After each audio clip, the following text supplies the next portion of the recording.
আবেগের স্থান, অনুভূতির স্থান। দেশনেত্রী বেগম খালেদা জিয়া বাংলাদেশের তিনবার প্রধানমন্ত্রী ছিলেন।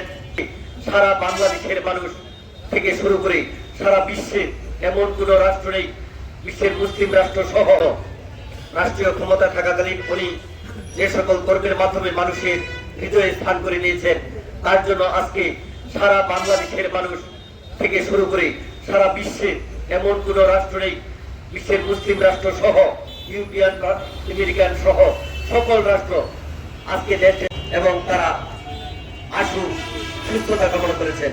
تزغ قلوبنا بعد إذ هديتنا وهب لنا من لدنك رحمة إنك أنت الوهاب ربنا أفرغ علينا صبرا وثبت সমস্ত গুনাহগার মাফ করে দেন। ও মাওলা, আমরা তো গুনাহগার। আল্লাহ, আমরা আপনার কতগুলো গুনাহগার বান্দা। আল্লাহ